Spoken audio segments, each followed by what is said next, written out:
Hammaga salom, sizlar bilan Sendor va biz Telegramdagi darajalar, ya'ni levellar haqida eshitganmiz yoki ko'zimiz tushgan. Aynan shu haqida ko'pchilik video qilishimni so'radi. Levellar o'zi nima?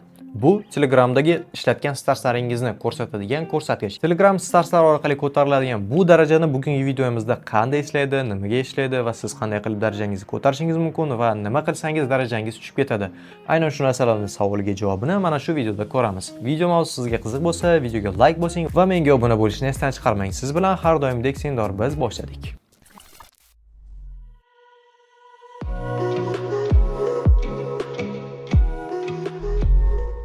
Xo'p, hammasi boshlanishidan oldin birinchi bo'lib Telegram kanalimizga obuna bo'lamiz. Telegram kanalimiz Graf.uz kanali. Bu yerda Telegram bo'yicha barcha yangiliklar yoritib boriladi. Yangiliklarni o'tkazib yubormaslik uchun Graf.uz kanaliga obuna bo'lib qo'ying. Telegram starslar qo'shilgandan keyin Telegram darajasi ham qo'shildi. Har bir akkaunt o'zi ishlatgan stars yordamida o'zining darajasini aniqlay oladi.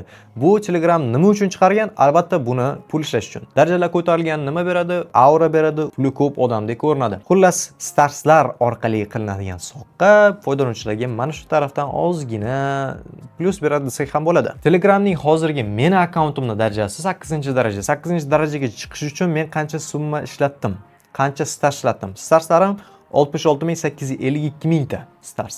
Aynan mana shu starslar menga 8-darajaga chiqishga yordam berdi va bunga qancha pul ketdi deb o'ylaysiz? Ketgan pullarni Sendor Stars botdagi starslar narxi bilan solishtiradigan bo'lsak, ya'ni 100 ta stars 26 ming so'm deb oladigan bo'lsak, meni akkauntim mana shu darajaga chiqqunicha 17.381.520 so'm ketgan. Ha, Karl, 17 million atiga 8-daraja uchun. Endi hisoblab ko'ring, 80-darajaga chiqqan akkauntlar qancha so'mga ketkazishgan? Kommentlarda kutib qolaman. Xullas, keyingi asosiy masalamiz bu darajani qanday ko'taramiz? Birinchi o'rinda stars sotib olishimiz kerak bo'ladi. Stars sotib olish uchun Sendor Stars botga kirasiz. Start tugmasini bosasiz. Stars sotib olish tugmasiga kirasiz va o'zingizga kerakli bo'lgan miqdorni tanlagan holatda to'lovni avtomatik klik yoki payme orqali bajarasiz va 10 soniya ichida sizning akkauntingizga starslar kelib tushadi. Stars tushdi degani bu sizning darajangiz ko'tarildi degani emas. Endigi navbat siz uni ishlatishingiz kerak. Telegram starslarni ishlatish uchun birinchi eng qulay, eng ishonchli, eng zo'r narsa Telegramning o'zini, bu o'ziniki bo'lgan, o'sha, ya'ni qayta sotuvga chiqmagan, Telegram o'zi tomonidan chiqarilgan sovg'alarni sotib olish.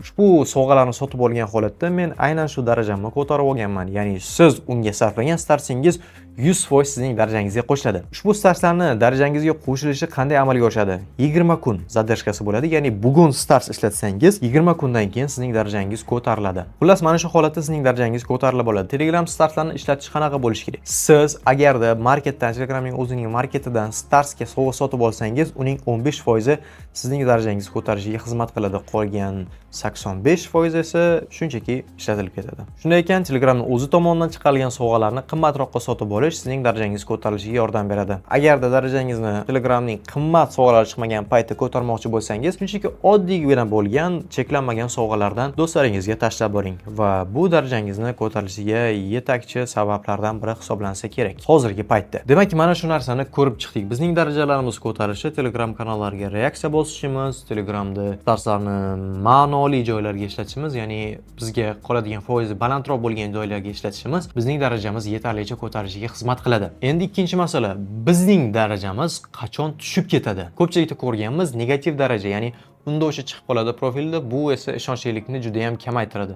Ha, sizning darajangiz sizning Telegramdagi ishonchingizni ko'taradi, Telegram bu yordamda foyda qiladi va siz esa bu yordamda aura to'playsiz. Aura nima? Siz ko'p pul ishlatyapsiz bu narsaga. Ko'p pul ishlatganingiz uchun sizni odamlar ko'p pul ishlatganingizni tushungan holatda bu boy odam ekan deydi. Ha, mana shu narsa uchun Telegram darajani ishlab chiqqan. Daraja ikki taraflama ishlaydi. Siz boshqalarga boy ko'rinasiz, Telegram esa yanada boyishda davom etadi. Endi darajamiz minus bo'lishiga qaytadigan bo'lsak, bu yerda shartlar yozib o'tilgan. Shunchaki profildagi daraja bo'limini ochsangiz, 100% Telegramda giflarni sotib olsangiz, sizga starslar qo'shiladi. Postlarga, userlarga bersangiz sizga 15% emas, 20% ekan, 20% starsingiz sizning darajangizga qo'shib boriladi. Lekin refund qilsangiz yoki convert qilsangiz, kimdir tashlagan stars evaziga tashlagan giftini convert qilinsa, bu narsa sizga minusga o'ynaydi. Ya'ni siz Google Play yoki App Store orqali stars sotib olganingizda, siz uni podдержкаga yozgan holatda refund qilsangiz bo'ladi. Ya'ni siz starslarni qaytarib, pulingizni qaytarib olishingiz mumkin. Lekin bu sizga 10 barobar qimmatga tushadi. Agarda 100 stars sotib sotib olib, siz uni refund qiladigan bo'lsangiz, sizning darajangizdan 1000 stars ayirib tashladi. Bu juda ham yomon narsa. Shuning uchun bu narsani qo'llab yurmang, akkauntingiz juda ham rasvo holatga kelib qoladi. Ikkinchisi bo'lsa, siz kimgadir yuborgan sovg'a konvert qilinsa, ya'ni o'sha siz o'zingizga sovg'a yuborasizmi yoki tanishingizga bironta stars evaziga sovg'a yuborasizmi, ushbu sovg'alar konvert qilinsa, ya'ni starsga o'zgartirib yuborilsa, 85% dan ayrilasiz. Ya'ni 85% sizga minus olib keladi. Bu lekin agarda o'zingiz uchun qilsangiz, bu unchalik minusga o'ylamasligi mumkin. Ya'ni o'sha 85% sizning balansingizdan minus qilingani bilan sizda o'sha 85% stars balansingizga qaytib tushadi.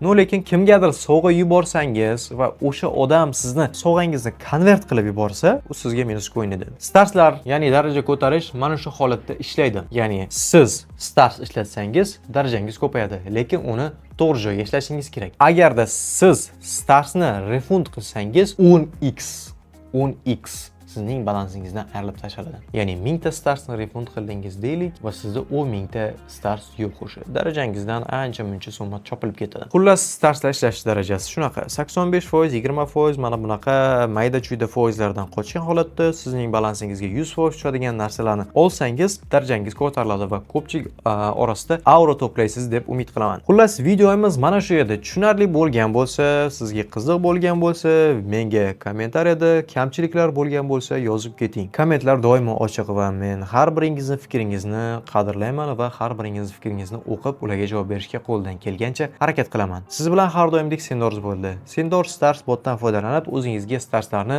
tez va oson xarid qilib oling. Keyingi videolarda ko'rishguncha. Ket.